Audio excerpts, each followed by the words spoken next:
പ്രാർത്ഥനയിലൂടെ മറ്റുള്ളവരെ വിദ്വേഷത്തിൽ നിന്ന് മോചിപ്പിക്കുക. അതുവഴി നിങ്ങളുടെ സൗഖ്യത്തിനായി ഇടമൊരുക്കുക. സഹിഷ്ണുത കാണിച്ചവരെ നാം ഭാഗ്യവാന്മാർ എന്ന് പുകഴ്ത്തുന്നു.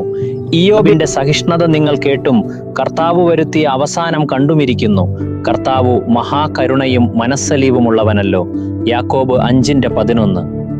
ഇയ്യോബിനെ തെറ്റിദ്ധരിച്ച സുഹൃത്തുക്കൾക്കായി അവൻ പ്രാർത്ഥിച്ചപ്പോഴാണ് അവന്റെ ജീവിതത്തിൽ വീണ്ടെടുപ്പ് ആരംഭിച്ചത്. ആരാധന ഹൃദയത്തിലെ കൈപ്പുരുസത്തെ നീക്കം ചെയ്യുകയും ദൈവത്തിന്റെ സൗഖ്യത്തിനായി വാതിൽ തുറന്നു കൊടുക്കുകയും ചെയ്യുന്നു. ചിലപ്പോൾ നമ്മുടെ ജീവിതത്തിലെ വഴിത്തിരിവുകൾ മറ്റുള്ളവരോട് ക്ഷമിക്കാനും അവരെ അനുഗ്രഹിക്കാനുമുള്ള നമ്മുടെ മനസ്സിനോട് ചേർന്നിരിക്കും.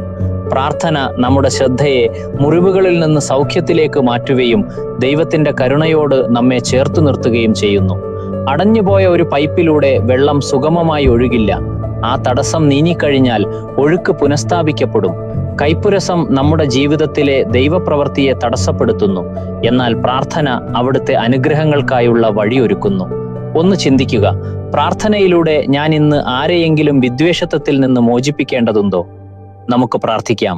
കർത്താവെ, എന്നെ വേദനിപ്പിച്ചവരോട് ക്ഷമിക്കാനും അവരെ അനുഗ്രഹിക്കാനും എന്നെ സഹായിക്കണമേ. എന്റെ ഹൃദയത്തിലെ കൈപ്പുരസം നീക്കി അങ്ങയുടെ സ്നേഹം കൊണ്ട് എന്നെ നിറയ്ക്കണമേ. എന്റെ പ്രാർത്ഥനകൾ സൗഖ്യത്തിനും വീണ്ടെടുപ്പിനും കാരണമാകട്ടെ.